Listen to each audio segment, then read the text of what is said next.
of the beautiful places of Nepal.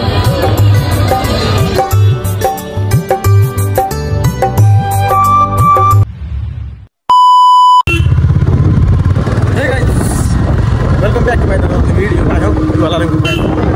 This is how we are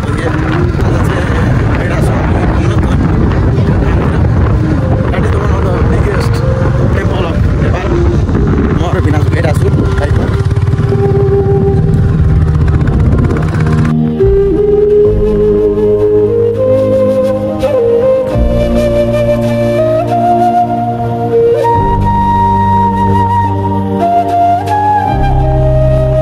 र सबभन्दा पहिला चाहिँ हामी धनुषा धाम पुग्यौँ। धनुषा धाम पुग्दाखेरि यहाँभित्रमा फोटोहरू एलाउ थिएन र जसरी त्यसै हल्का क्लिपहरू लिए, भिडियोहरू लिए। अनि त्यसपछि हाम्रो यात्रा परशुराम तलाउको थियो अनि परशुराम तलाउ हामी पुग्यौँ। गाइज हामी आइसक्यौँ यहाँ परशुराम तलाउ। यहीँ चाहिँ कृष्ण भगवानले जम्प गरेको थियो अनि 5 मुखे साप निस्केको थियो। माछा ठुलो ठुलो रहेछ।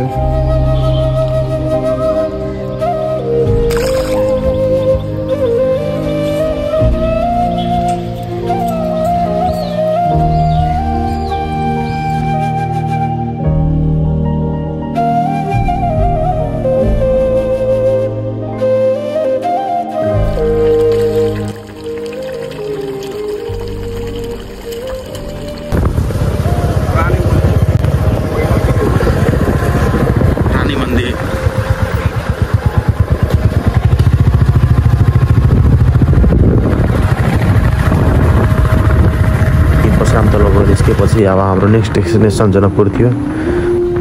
जनकपुर जाँदाखेरि हामी कुरोसुरो गर्दै हाँसी मजाक गर्दै हामी जनकपुर पुग्यौँ। सच्चीमा म जस्तो सुनेको थिएँ जनकपुरको बारेमा त्योभन्दा चाहिँ एकदम डिफ्रेन्ट पाएँ। एकदम राम्रो ठाउँ छ जनकपुर, घुम्ने ठाउँ छ र यहाँ चाहिँ देश विदेशबाट मान्छे आउँछ, टुरिस्टहरू अनि यहाँ घुम्छ, मन्नत माग्छ, मन्नत जे मागे पुरा हुन्छ।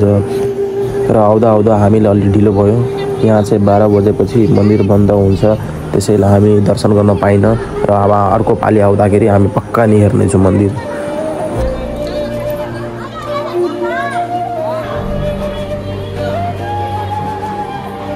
र रामायण कालको जति पनि मेन क्यारेक्टर छ यहाँ सबको चाहिँ मूर्ति बनाएको रहेछ र हामीलाई लाग्दैन कि हामी यहाँ मूर्ति हेर्दैछौँ। हामीले लाग्छ कि यहाँ चाहिँ टोटल्ली हामी रामायण कालमै छिरिसकेको छौँ र त्यो हेर्नको लागि यहाँ देश विदेशबाट मान्छेहरू आउँथ्यो हेर्नको लागि मूर्ति। त्यो कारणले अलिअलि भिड पनि थियो यहाँ।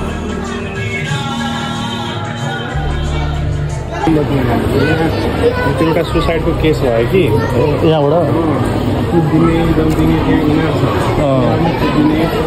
र म चाहिँ यहाँ भिनाजुसँग आएको थिएँ र भिनाजु मलाई यहाँको बारेमा पुरै डिटेलली एकदम सब कुरो भन्नु हुँदै थियो र मलाई नथाहा भएको पनि कुरोहरू मलाई जान्न पाएँ मैले यहाँ भिनाजुबाट।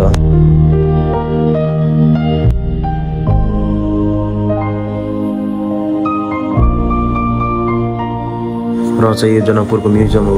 यहाँ प्राचीन कालको जति पनि मूर्ति, गरगहना, लुगाहरू छ यहाँ राम्ररी सम्हालेर राखेको छ कि मान्छेहरूलाई थाहा पाओस् प्राचीन कालको बारेमा, टुरिस्टहरू थाहा होस्। यहाँ सब कुरो एकदम राम्ररी राखेको छ।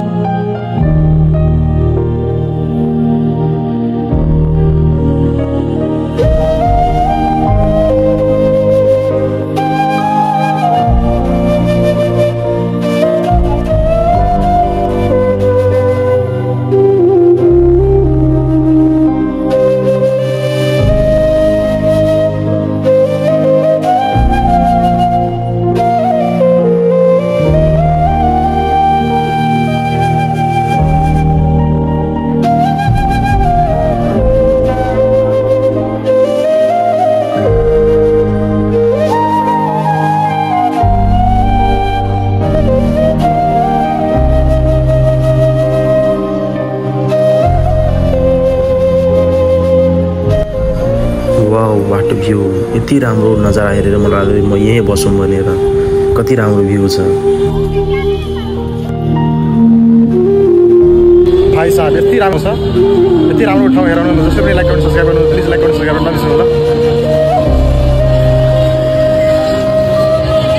One of the beautiful places of Nepal.